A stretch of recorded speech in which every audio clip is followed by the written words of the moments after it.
Hello, everybody. Welcome to another episode of Unlocked, where we talk about unlocking the potential of you, the people you work with, and the people you do life with. At the time of this recording, I'm offering all of you, yes, my lovely listeners, a free 15-minute communication coaching call. You come with some kind of communication problem, and I give you a solution. My calendar link is in the show notes, so check that out. I love Fridays, and it's not because I'm like, oh, it's the weekend, which, is fine. And, today just happens to be my son's birthday. So that's another good reason it's a good day on a Friday. But, usually it's because I get paid or I close a deal or something happens on Fridays. Always. I don't know what it is. But today I got to talk to Hans-Werner. And I got to talk to not only because I love the German language and I love the Germans and the Swiss. I throw the Swiss in there together. I know the Swiss and the Germans don't necessarily love to be thrown in the same bucket together, but I throw them in the same bucket, and the Austrians too, all three of them. It's so much fun being able to connect with people from that country because my heart is there. I lived there for a few years, and I got to talk to Hans-Werner today, and it was such a good conversation. Not only did I get to talk to him, but I got to talk to somebody from McKinsey, which has been a goal and a dream of mine. McKinsey is such a respected organization. I love the work they do. So I got to get some insights from him, from McKinsey, from all the things that they've done and invested in. Hans-Werner is a co-dean of the CEO leadership program called the Bauer Forum, which you're going to hear about in here, and a former member of its global client council, senior partner emeritus at McKinsey. And in 1991, he joined McKinsey's Frankfurt office when he was there. He then moved to the Cleveland office in 1997. He's going to give you this whole story. And he co-founded the Detroit office in 1998. He has been part of McKinsey for decades and has invested in the leaders and has learned so much about the CEOs that run our companies and that help keep our economy thriving and growing. He works with and counsels CEOs and leaders across multiple industry sectors globally. And I'm so grateful for the opportunity I had to interview him. He has a new book called The Journey of Leadership that he wrote with some of his other brilliant McKinsey colleagues. And we're going to talk about some insights from that book. This interview is chock full of great information. And again, grateful for Hans-Werner for spending some time with me, and here you go.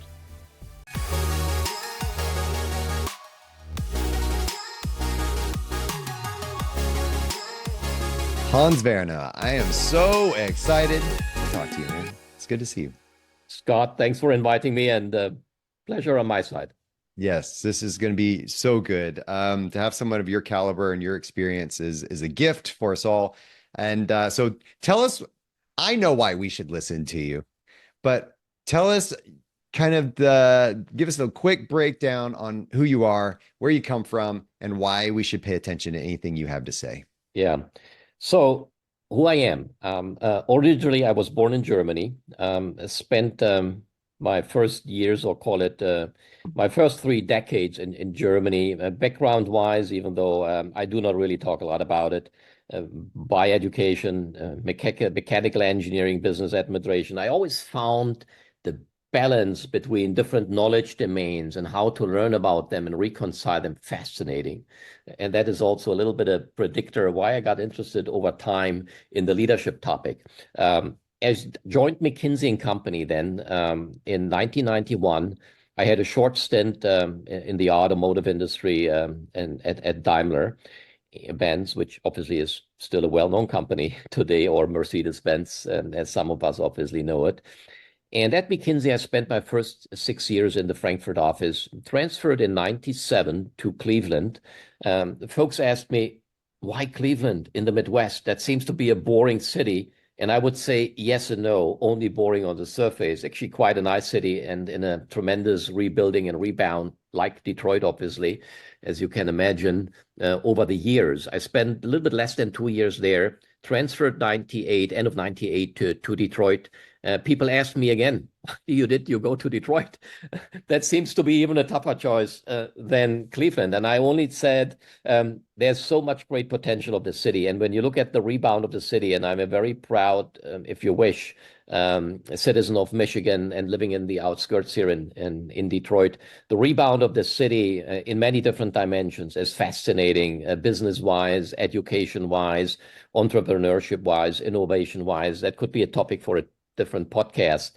But anyway, I spent my last, 25 plus years in the McKinsey Detroit office and was one of handful of folks, 6, 7, 8 folks we were end of 98 who founded the office because we did not have an office there. And in terms of my work with clients over the years, I served clients primarily in the automotive industry, but not only. I've served clients in the software, technology, electronics industry, machinery industry over the years as well. And when I came across the leadership topic, the first time I was here, really just a 2 or 3 year analyst at McKinsey. And I was fascinated why certain companies and leaders, even though their strategies were all usually quite well thought through, why in some cases it was really producing not only desired results, but also high level of people engagement and unlocking the potential of people in terms of contributing to developing a strategy, but also to actually implementing it. And that was my first encounter when I studied leaders and found that there are profound differences between leaders and how they engage people. And you can see that outside of business as well. And we have reflected these themes in the book as well, whether you think about philanthropy, public sector, social sector. I was always fascinated by understanding the hallmarks of great and excellent leadership. So that's a bit the background of myself. Technically, I actually retired from McKinsey in January this year. So I now proudly call myself a senior partner emeritus, but I'm still quite strongly affiliated with the firm. Indeed, anything involved with communication, insights, and lessons from the book, I still have a role as a part-time senior advisor, and frankly, also continuing to host and conduct CEO programs, our 2-day leadership program. We call it the Bauer Forum, which is the major foundation, not the only one, but the major foundation of the book, The Journey of Leadership. The Journey of Leadership just came out September 10th was the official publication date. Yeah. Nice. September 10th. Okay. How CEOs learn to lead from the inside out. I'm interested in this because I would think that generally leaders, like a lot of leadership books, a lot of leadership concepts, podcasts, whatever, will come in and approach it from that angle. They'll say, hey, every time I talk to a leader, leadership coach, leadership consultant, leadership, whatever, they'll say, oh, we always start with the inside. We always start with the leader. We always start with them getting to know themselves first. What is, I mean, do you agree with that standpoint? First of all, it sounds like you do from the subtitle of your book, but it's the idea like from the inside. Why did you focus on this when kind of everybody else focuses on it, but why are you focused on it too? What's the deal? So the deal, as you say, Scott, is the following. First of all, how did we come just about to write that book around the journey of leadership with human-centric leaders and their values at the core, and then the inside-out approach to become a more human-centric leader? That was really the motivation. But how did we come to that theme? And that really goes back to the Bauer Forum. And I need to give you and the listeners and watchers a little bit of a context and background. So it is obviously no surprise that McKinsey, among other things, is focused on developing great leaders, both our own people, but also working with clients to help them to become better. And it's always a two-way street. We never have, quote unquote, ownership or a monopoly of having and owning all the wisdom. It's always a two-way street of learning. Very important. That's point one. Point two, the so-called Bauer Forum, and our 2-day CEO leadership development program, and we created it back in 2012 and 2011, early 2012. And we innovated and improved the program, of course. And we have had so far around 530 plus CEOs participating in the program over the last 10 plus years in 145, 146 programs. So in other words, between 3 to 4 CEOs participating in the program in a very private atmosphere. And when we took a step back just 3 years ago with one of the co-authors, Ramesh and I, we're both the deans of the Bauer Forum, we said, we have learned so many great lessons over the years. How can we make these leadership lessons, and especially how leaders embrace to be human beings first before they even become leaders for their organizations, and share that with the world? And our original intent was maybe we should write an article. And after an hour of a lunch conversation, both Ramesh and I concluded that's a lot of effort and we cannot get the message out. And 4 weeks later, everybody has forgotten about the article. This is how the idea in August 2021 about writing a book was born. And the same afternoon, we called up our head of publishing at McKinsey, Raju Narisetti, and thank you for all the support we got from him, and decided to write the book. We did an early outline, and at the core of the book, and that's what we learned working with these CEOs over the years, that their most profound questions when they come to our forum 2-day event with around 3 to 4 participants, and the faculty is always 2 former CEOs, and we have a pool of around 12 or so, 12 to 14 former CEOs, and a McKinsey senior partner like Ramesh, myself as host, and we have a couple of others. And the most profound question they always asked is, how can I, as a leader, improve my own leadership model, especially as it relates to my personal, authentic leadership with my executive team members, with my broader organization? What do I have to do in terms of addressing fundamental human, call it values and character traits of empathy, humility, vulnerability, abilities for self-reflection, which requires, first of all, self-awareness. And then, obviously, do those improvements after a thorough, honest assessment inside yourself first. It's the hardest thing to do.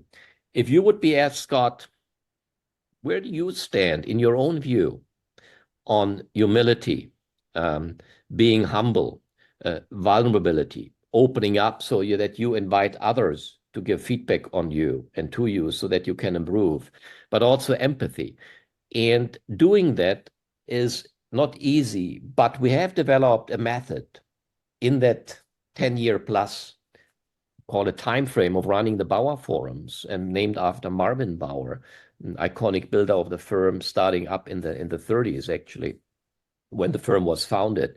And we do that in a very private space where people do a self-assessment, but also to a questioning mode in a very well-intended manner, to do those self-assessments with a few other peer CEOs at the table and former CEOs and us as faculty. And that's inside-out assessment is the first and profound step to be authentic. Without an honest assessment of yourself and your human being, call it values and traits, how you show up at the workplace every time, whether it's in person, whether it's on a Zoom, it is very hard to convince people to, quote unquote, follow you, and they themselves should open up. This is why, by design, in the subtitle, we call it Inside Leadership First. Then you do the outward leadership, how you engage your team.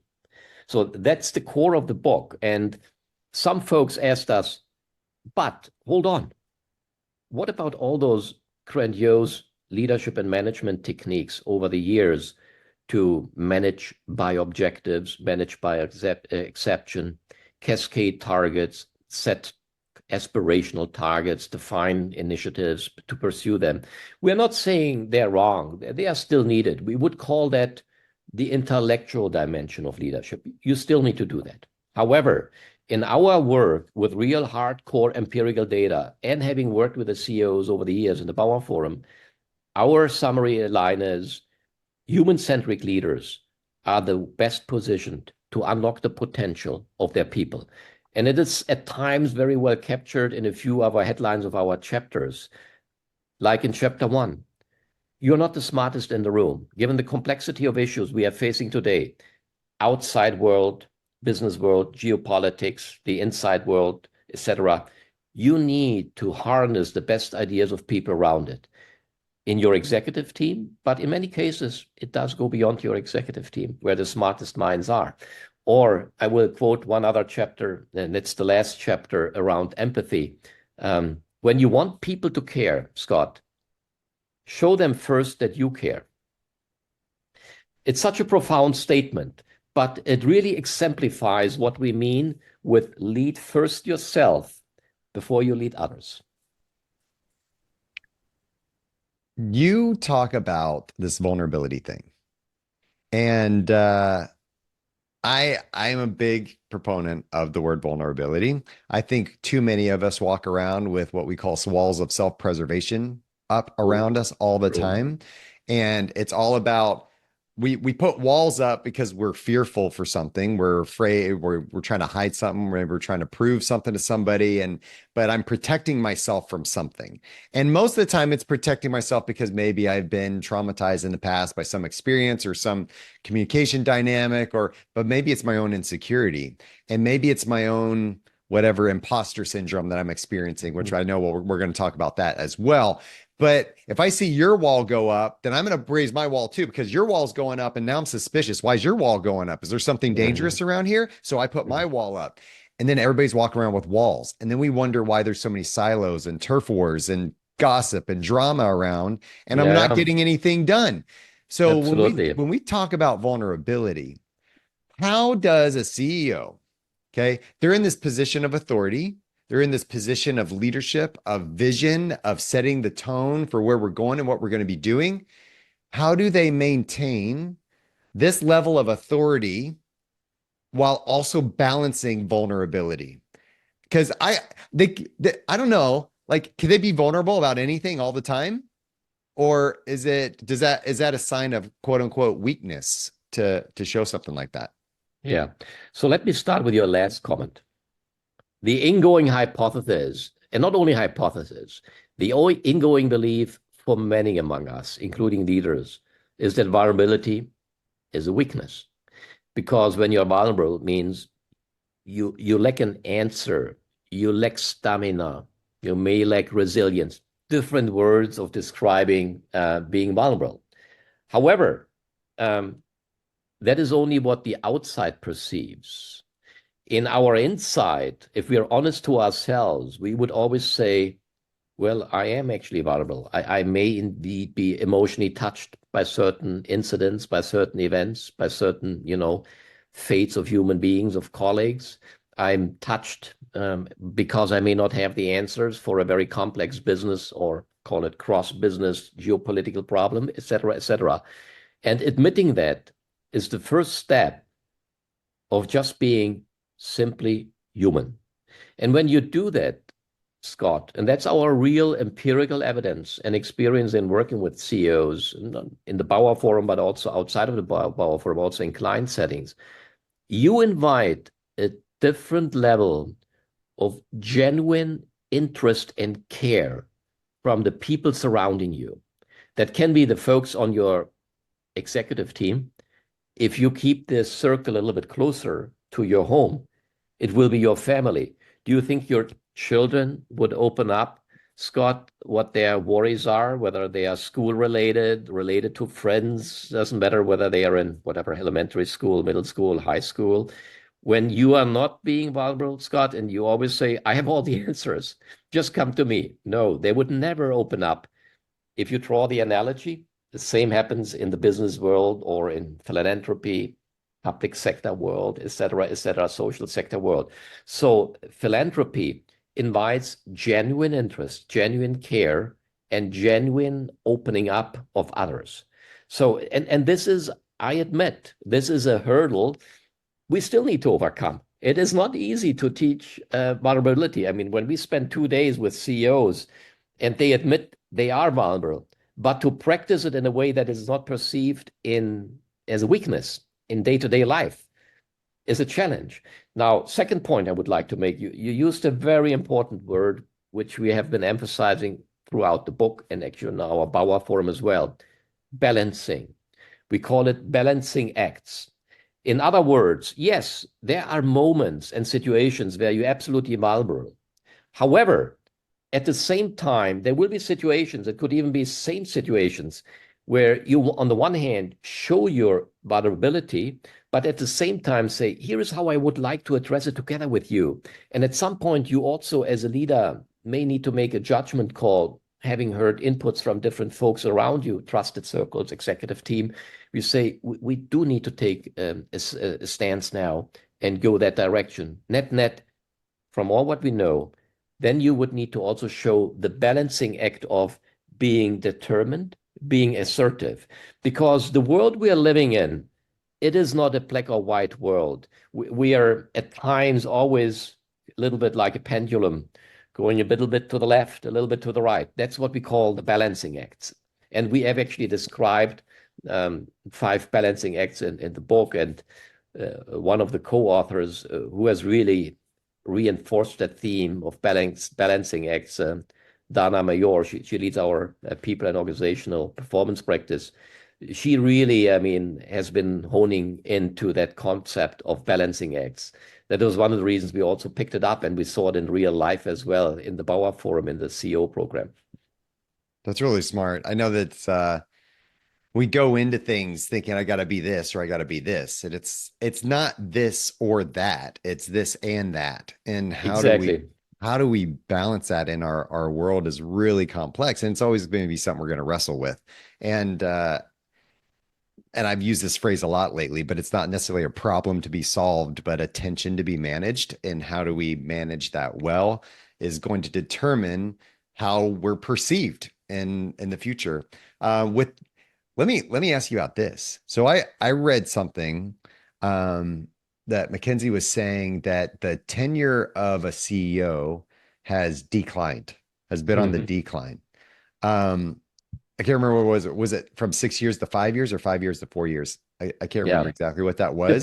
Depending which source you look at and what the scope is of CEOs, or call it S&P 500 companies, it varies. But let's say it is by any stretch or dimension or scope you look at sample, it's going down. Okay. So if you're looking at that, why is it going down? What's going on? I think there are a couple of reasons behind it. On the one hand, as a public company, but even as a privately held company, there's always the pressure of shareholders. And that is also a tension where shareholders ask for return, whether it's the certain amount of returns and the different financial metrics, how to quantify it, but also the timeline of return and how much time you're willing to give a CEO to actually deliver what we call total return to shareholder. And that tension will always exist, Scott. It will never go away. Doesn't matter public. It's more obvious in a publicly held company because the share price is obviously it's a traded figure. You can look it up every day. But even a private company exists. But at the same time, we should never forget the pressures mounting on a CEO from the nature and the challenge of the more and more volatile, disruptive issues he has to deal with, whether that's trade flows or it's geopolitical challenges, technology disruptions. And I'm not only talking about Gen AI or predictive AI, artificial intelligence, etc., open AI, obviously. They are, depending on industry sector or cross industry sectors, a lot of other technology disruptions happening. So the amount of challenges mounting, and inside always the desire from the people, from the organizations, to have, on the one hand, clarity of a direction, but it is more than clarity of a direction. Most folks in an organization, whether you're working in a function A and manufacturing, engineering, whatever, the supply chain, they want to contribute and they want to help.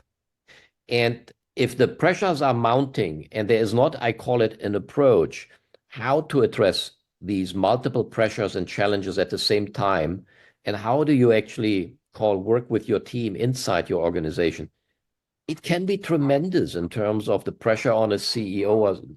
And he might at some point say, or she might at some point say, you know what, do I really want to actually face that pressure? Do I have the resilience, the stamina to actually do that?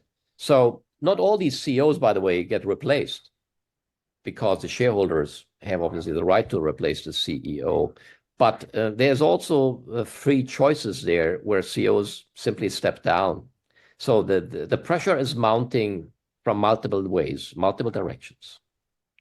Can I ask you on top of that, let's add into the mix and the complexity of PE, private equity, and the rise of private equity. I mean, everything is becoming acquisition, growth, private equity. I'm not here necessarily to demonize private equity, but based on my own experiences, but it's the financial, the bankers, the whoever that are coming in saying, we don't necessarily care what you do. We just want you to do more of it and meet these benchmarks in 5 years, 10 years, whatever that is. That's what we need you to do. So whatever you need to do that, meet these numbers. And it's becoming much more mechanical and much more numbers based. But you're talking about human-centric leadership. I see this as a real tension that is going to be managed, because I know some really beautiful people that are leading companies as CEOs that want the best, but they feel the pressure of PE or whatever that number is they got to hit, or else they're gone. What do you do? What happens?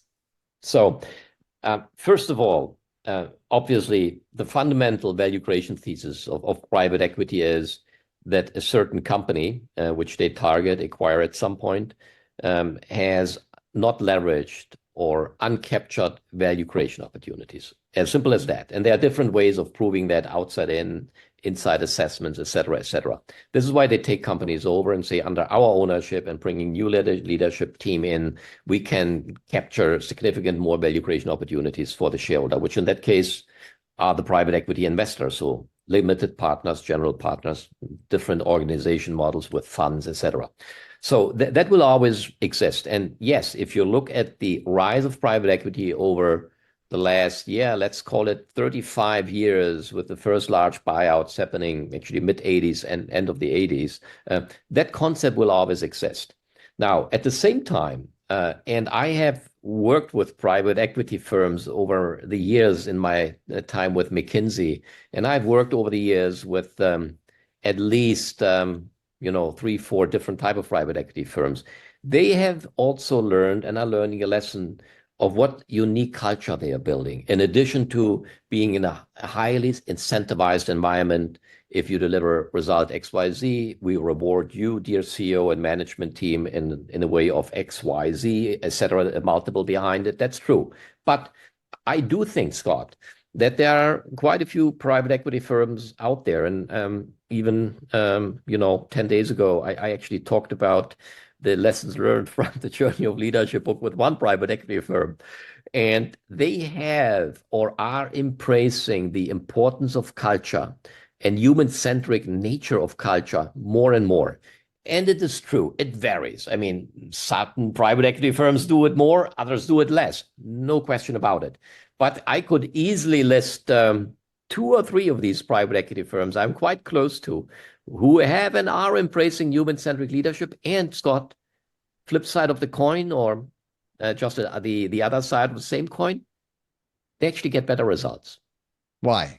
Why? Why? Because in addition to all the well-known management techniques and methodologies, how to drive top-line growth, how to find ways to optimize the commercial equation, means price and mix, etc., or cost management, they find ways how to unleash entrepreneurship in their companies and the employees.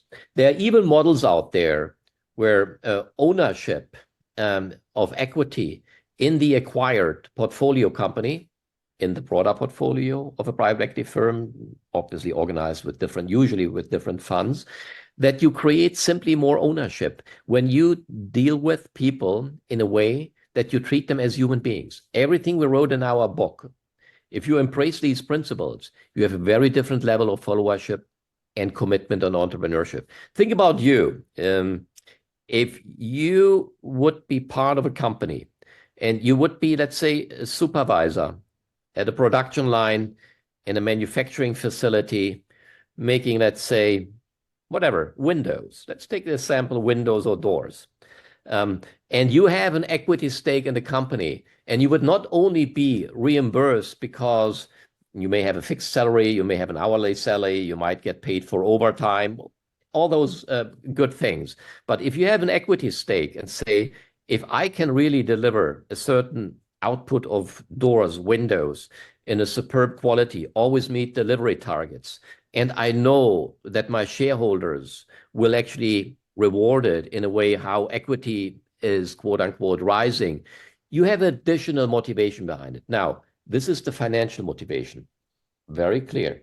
On the other hand, when your factory manager, and I'm picking production now as an example, we could go in any field of engineering, marketing, sales, etc. When your factory manager treats you with those aspects around humanity and engages with you in an authentic, profound way, you have a very different level of commitment to deliver great results and engage with him or her. Very different. I always use in some of my videos the framing, unfortunately today, many leaders are not leaders, they are managers. They think the human equity entrusted to them, people, they treat like a managerial object. That is a framing I've used in some of my videos. If you do that, Scott, there's a certain line in the sand where people just stop working in the best way they can. If you're a leader embracing them as a human being at a very different level of interaction and commitment and engagement. And again, we have seen that with empirical data. We have seen it in our CEO program, Bauer Forum. We have real evidence behind it. It's not just that we're asserting it, even though you could argue, makes a ton of sense, doesn't it? But I know people that want to treat people like human beings. They really like, they're personable individuals, but then they say, well, but we got to meet the number. But we got to meet the number. I know. I know you're burnt out. I know you just got to meet the number, and like, what do you suggest to these CEOs that are doing that? So let me quickly actually pick up on the statement you just made. The one word, everything you just said, I have heard that many times myself, including working with clients. But the word I would take out of the comment you made, and if I may so, is the word but, B-U-T. You want to treat them as a human being, but we need to meet the numbers. I said, yes, but replace the word but with and. We can be human beings collaborating and we will meet the numbers. And I would say, so we even have a higher probability with meeting the numbers. Take my own example. Over the years with McKinsey, and we serve clients, and you always in a team concept, depending on the type of topic, the type of a program we engage in, strategy program, efficiency program, cost program, or revenue enhancement program, whatever it is, we work in teams. If I come in the team room of a joint McKinsey and a client team, and my first comment is, hey, are we ready for the next steering committee Friday afternoon? Show me where the document is and which insights you have generated. I tell you, the openness to engage with me, I have already reduced after that statement by 50%. If I engage in a human way and say, how's the work going? Are you guys making progress? What obstacles you are facing? What help do you need from me? Completely different conversation and level of engagement I will actually generate within seconds. So those are practical life examples. And again, I'm not saying I'm perfect. I was a little bit the version of the first version I just described to you, but I learned it over the years and say, this is not how I can lead. If you really want to lead as a leader, treat people first as human beings and yourself. Show up as a human being.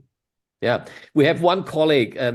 She has been working with us as 4 co-authors extensively, and she always used a very interesting framing. It resonates with me every day. She says sometimes we need to teach leaders, or in that case managers, to unlearn managerial techniques relearn humanity again, and then pick up managerial techniques again. It's a very interesting framing. And again, Joanne Lavoie, I mean, thank you, and great what she has been done with that framing. But it always reminds me on that, show up as a human being first. I love that. That's so, I think it's so relevant because I feel like, a lot of people come through leadership and they learn all these technical skills and how to do different things and how to like perform and meet these criteria and these benchmarks and these KPIs and all these things. Okay. So they perform. They get promoted based on performance. Promoted based on performance. You're good at this job. We're going to give you a promotion. And now they lead a team. And now they're going, well, I didn't necessarily learn how to lead people. I just know how to make my numbers and perform and do the things. So now I guess I'm going to treat these people like a thing that I'm managing, just like I do my job. And then they get through so I love that whole framework. I like, let's unlearn the managerial stuff and let's learn the human stuff again, because you know what? When you start out in life, I guess you could think about it this way. And this kind of just came up. I'm just going to talk out loud here. And if we have to delete it, if we have to delete this, Hans-Werner, because it's just no problem. But I'm just going to say, we start out life as humans and we start out as kids being humans, and we learn how to be human all through life. And then all of a sudden we get a job and we learn how to manage, and we forget how to be human in some sense. And I don't know. What do you think about that? I think it is in a certain way, in a profound way, at the core of our central message of the book, human-centric leadership. By the way, this is why we called it human-centric. It is human leadership, but we have added that word centric, human in the center. And we do need to embrace humanity first, and not saying that managerial methodologies, techniques are unimportant, but at times you have to put them in the background and put humanity first. And there's one person, among others, of our 24 CEOs who have contributed to the book. And by the way, 18 of the 24 are either Bauer Forum faculty coaches with myself, Ramesh, and others, or they are participants in the Bauer Forum. The other 6 CEOs, by the way, they themselves are real great trailblazers, thought leaders of human-centric leadership. But I will quote one of them, Bob Chapman. He is the CEO of a company, St. Louis-based machinery company, Barry Wehmiller, $3.5 billion plus revenues. And he has been an ultimate trailblazer of human-centric leadership. And he always says, first and foremost, we all need to understand everybody matters. By the way, he actually has written a book a few years ago with the title, Everybody Matters. And he actually coined that framing of empathetic listening and empathetic engagement. And the people have been entrusted to us as leaders, and we are stewards of the people. When we help them to improve, to have joy, excitement in the work, and do it in a human way, they transport those lessons even into their families after they leave work every day. So that cross-fertilization, I love it. And I did actually a podcast interview with Bob Chapman, and he published on LinkedIn a few weeks ago. I learned from him a lot. So that is also the concept, Scott, of learning. When we talk and work with these CEOs, we learn. We have refined our concept of human-centric leadership. We had it defined in a rough principle, but the more and more we engage with people who worked with us in the Bauer Forum and beyond, we actually refined the concept. So, can we pivot just for a second? Because I want to talk about this. I don't want to avoid this idea of imposter syndrome. You highlight this in the book. You talk about this idea, and it is, everywhere from beginning manager level all the way through to the CEO level. You have imposter syndrome that creeps in to their lives. And I can imagine coming in as a CEO. I've never been a CEO, right? But I mean, I've run a small agency and things like that. But so coming in and running, there's got to be so much pressure. And who am I? And what am I doing here? And why do I think why do they think I can do this? And am I really the best person for this? We're not meeting our numbers. So, And, all these things are seeping in. Um, how is this playing into the world of the CEO right now? so I still think it plays a big role. And in the book, we have a few of these CEOs actually featured with their own imposter syndrome. One of them, I will just briefly tell the story. Michael Fisher, who is also a Bauer Forum coach, actually with us at the Bauer program. And I've run a couple of programs with Michael.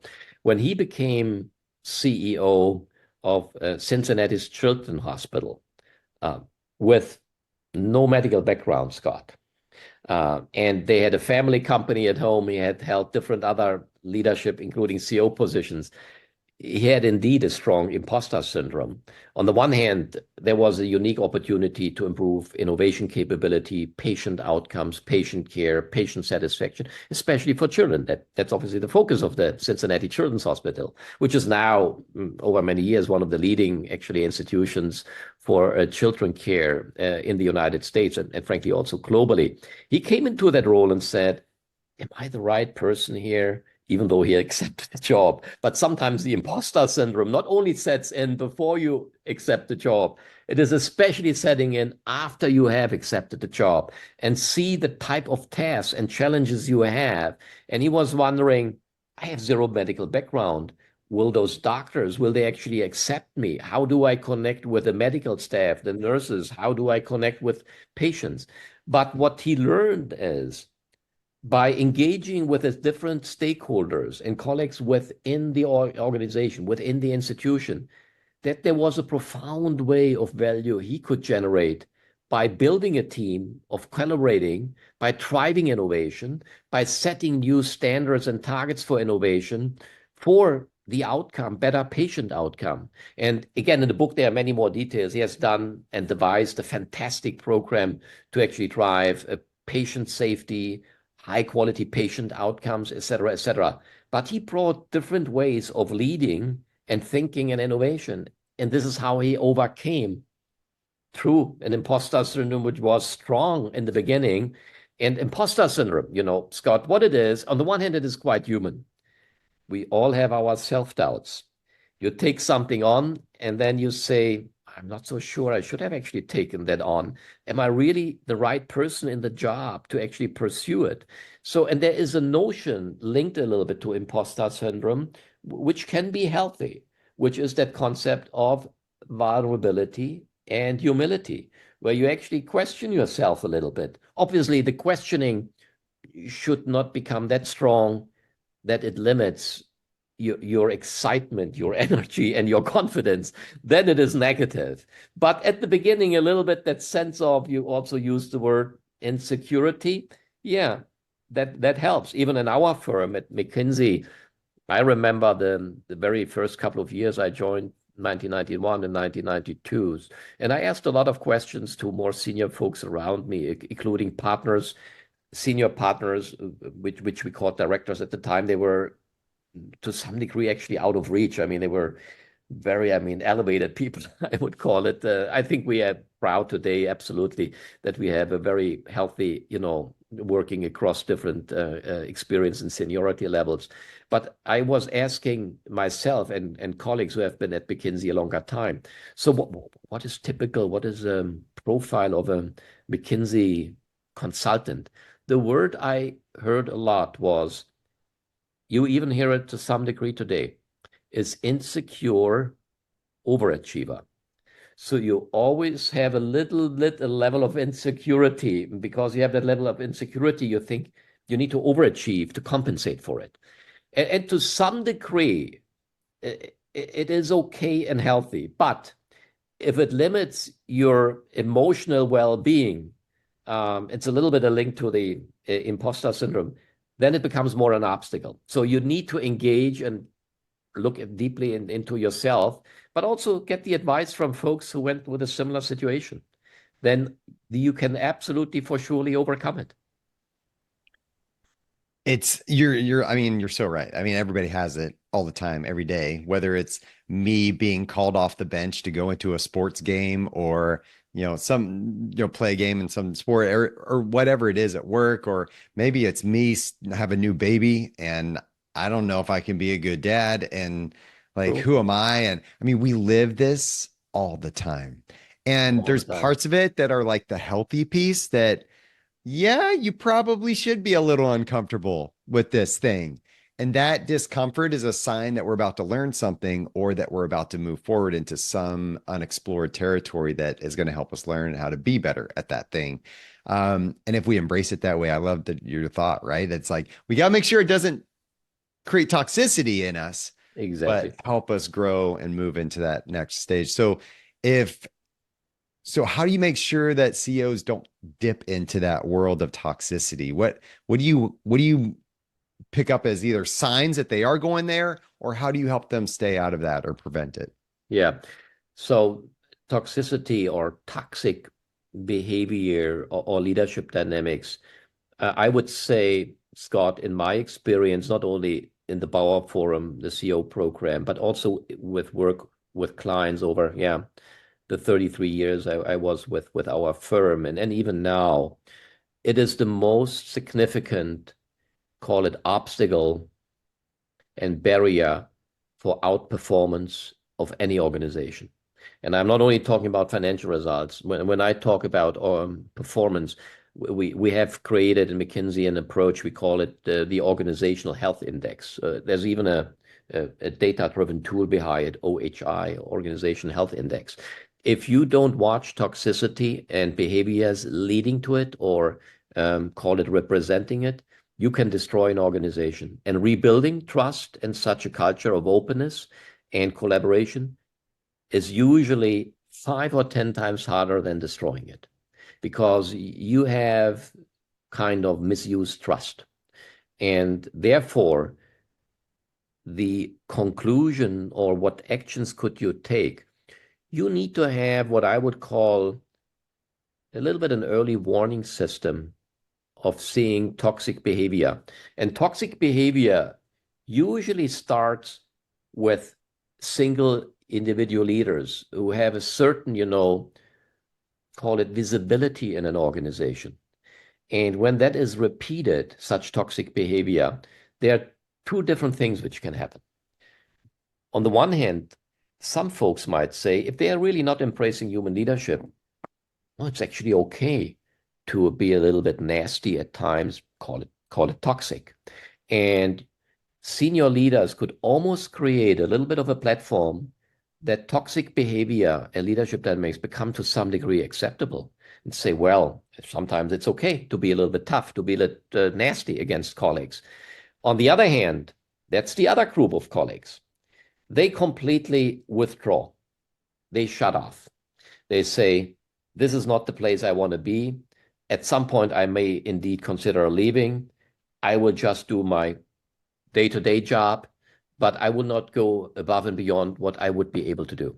So this is why toxic behavior can create two very different reactions. And as I said, toxic behavior is something you always, as a CEO and as any leader of whatever group of people is entrusted you in your team, you have to watch out for it and shut toxic behavior down. I know I'm using strong words now, but shut toxic behavior down. That can also be eventually you need to replace certain people. Of course, you should have a conversation first, constructive feedback, no question about it. You might have 2 or 3 constructive feedback rounds. But if toxic behavior is really displayed by people, you also need to consider making moves and replace those people at some point in time. Yeah, I often recommend you move them up or you move them out. It's Move them up or move them out. 100% agree. so Yeah. or lead them up, lead them out. Like it's how do we empower them? How do we fight for their highest possible good is a phrase that we use a lot of times. What's going to be the best for them? And if I keep that frame of mind, even though they are being toxic, creating some issues inside the organization, if I'm still fighting for them, that will reflect good on me inside the organization and in the future. based on that individual. So I really like that idea. You've trained over 500 different CEOs within the Bauer Forum, and from all types of organizations, from Fortune Global 500 companies, et cetera. What is the biggest lesson, though, that you've learned from your time and doing this and hearing from so many CEOs and being able to pour into them as much as you have? What's the biggest lesson? The biggest lesson is, Scott, the more open a CEO is when he comes to the Bauer Forum in terms of putting the real, call it, doubts, the real struggles, his real 2 or 3, 4 issues on the table, the more he or she will actually gain in terms of input from the other peer CEOs and from us as a faculty team, which again consists of 2 former CEOs and a senior partner host. The more you actually open up, the more you talk about your personal struggles and challenges as a human leader and your leadership model between humanity and obviously a results-driven approach, the more you will get out of it. And I would say, when I look at my own experience, having run many of these programs actually since 2016, but also the couple of other senior partners who are hosts, 70%, 80% of our participants really open up, because we set up the program that way. And we use so-called Chatham rules. That means whatever they share in the room stays in the room. And everything, by the way, shared in the book, we have permission by these CEOs to actually publish their statements. Otherwise, we would have not done it, or we would have sanitized their statements. But the more you open up, the more you are real, the more you're authentic and human, the more you will actually take out in terms of personal growth.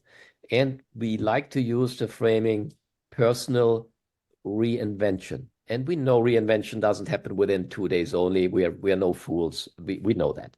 But the Bauer Forum is a real, I call it, catalyst, if I use a word out of a chemical reaction, is a real catalyst to reinvent yourself. And that's what the whole intent is of the Bauer Forum. Some folks walk away after the 2-day event and they have 1 or 2, 3 nuggets of advice from peer CEOs, from us as faculty, but also others formulate, and we encourage usually to do that, a so-called commitment plan. And we have described it in our book in the conclusion chapter. A commitment plan is structured in 3 buckets. Very simple. And it reflects the subtitle of the book: Inside Out Leadership. Commitment to yourself, to lead yourself more effectively with the human values we just have embraced and described in the book. Lead your team. And the 3rd bucket, lead your broader organization. And the reason why we like to use the framing of commitment instead of an action plan, to some degree it's an action plan, I admit that. You make a commitment to yourself or to your executive team or to a friend. And usually when you, Scott, make a commitment to your spouse, to your kids, to your friends, it is a higher level of a promise, where you say, I really do not want to break that commitment to myself, to my team, or to my broad organization. When you have an action plan, you might say, well, maybe I change the delivery date of that action and I push it a little bit out, I modify it. Commitment is different. It's a much stronger promise you make to yourself. I love that. It is. And if you want to be healthy on the outside, start on the inside, because it all comes from there. Well said. I love the message. From working in brand strategy for a number of years, there were a lot of companies that just said, we just want to market, we want to put our message out to the world. This is what we want to say, this is what we want to do. And when I would talk to them and talk to the people inside the organization, they would say, that's not who we are. That's not what we represent. That they just say that that's what we want to say. But and for in the short term, it might work, but in the long term, it always comes out. 100% agree. And it's same with leadership. If we don't truly understand ourselves, authentic, be vulnerable, transparent, understand that, it's just a matter of time before it just creates the toxicity that we're trying to hopefully avoid. Well said. And as you have used that analogy of a branding strategy with leadership, if you're not authentic in what you advocate, and authentic means by your own behavior every day, or when you think about your branding strategy with the supporting products and services you offer, and the products are not reflecting what your brand strategy is. And a brand strategy at the end of the day is a promise to a customer at its most profound manner. You are not authentic, and people will at some point not trust you anymore, and they might venture out and buy an alternative product service from somebody else. Same with leaders. When the people entrusted to you don't think that you're honest, authentic, and human, at some point, not only will they not engage, they will just walk away. And usually the walk away happens in a kind of an emotional disconnecting where they are no longer caring. And at some point, they then physically walk away. They might leave the organization and pursue different opportunities. I love all this. I love it. It hits my heart. It hits my brain. It hits all of us. And I think that's what I wanted to get out of this. So Hans-Werner, thank you for sharing. What if people want to find out about the Bauer Forum and or the book, where do they go? So they should indeed, on the one hand, you can refer them to myself, and on the other hand, I have posted on LinkedIn multiple times. There are different links where they can order the book, they can read up on the book, and on the Bauer Forum, I would say, because it's such a well-maintained, call it mechanism or entity, they should just approach myself. And if it's okay with you, Scott, I will take the liberty to write a small post as well, and you should do that as well on LinkedIn, because I truly enjoyed, I really enjoyed the conversation. I can say that from both heart and brain, which you used also as a framing. That was fascinating. We could go longer. We can have another follow-up, whatever you like. That would be amazing. That would be amazing. You are, I think you're a gift. Thank you for sharing all your wisdom and insights with us. Good luck. And now your new chapter of life and the things that you're doing out there. We call this the crystallized intelligence for part of life, right? Yeah, so, crystallized intelligence. It's a very well said thing. I know the other concept is fluid intelligence. Yep. I read, I think you and I read the same article. Yeah, we did. From strength to strength, right? Arthur Brooks. Strength to strength. Arthur Brooks, spot on. That's and yeah, leadership will always be with me. Even in my new chapter, on the one hand, continue to be obviously working with my friends and colleagues at McKinsey on Bauer Forum and book topics. And at the same time, my new ventures also in the investment arena, that some of it is indeed private equity focused, but also startups. Leadership themes of human leadership are cutting always across. Yeah. So good to meet you and to talk to you. Likewise. Thanks, Hans-Werner, and good luck at all you're doing. Same to you. Appreciate having had the opportunity to have a conversation with you, Scott. All the best. Cheers. Bye-bye. Do you like being treated as a human? I think you probably do. So why don't we have that mindset more when we go into leadership? I mean, I like being treated as a human, so I think I should probably work on treating other people as humans as well. And Hans-Werner, when he was talking about this idea, is clearly of the mindset that if we treat people as humans, we will get more out of them, which is, I mean, it sounds like kind of impersonal to say it that way, but isn't that what we're trying to do, is get the best out of our people? Here, let's say it that way. Get the best out of them. Based on thousands of research studies, and not studies necessarily, but surveys that we've done with companies across the world, we have found that companies operate at generally around a 58% of their true capacity. 58% of their true capacity. But yet I hear multiple people coming to me saying, I just need more time, money, and people, Scott. And I say, no, you don't. You need to do better with what you have. And why are we operating at such a low capacity? Well, it is mainly because of the idea of communication and trust, which leads to, if we have a breakdown in communication and trust, we're going to have a breakdown of alignment and execution, which then creates our capacity problems. That is my theory. But I feel like that's what we're talking about in this interview, is that when we treat people like humans, when they feel valued, when they feel invested in, when they feel like we're engaging with each other in healthy ways, they stick around. They want to engage. They don't just want to comply. They want to engage. And that is where the strength comes some really cool things. He said something about, saying to see, by the way, you're not the smartest one in the room. And in the book, they say you're not the smartest one in the room. In fact, I'm going to add this. If you are the smartest one in the room, you have a problem. You did not hire the right people. You should not be the smartest one in the room when it comes to certain things that happen within your organization. All right. So I love that one. Becoming simply human. He said that little phrase too. I don't know if he meant to coin that phrase, but I love that phrase. Becoming simply human. How can we do that? Treat people like human beings. Unlearning the managerial techniques that we've got on, that we've just grasped onto, that got us to where we are. Let's unlearn those for a minute. Let's learn how to be human. Let's learn how to engage with humans.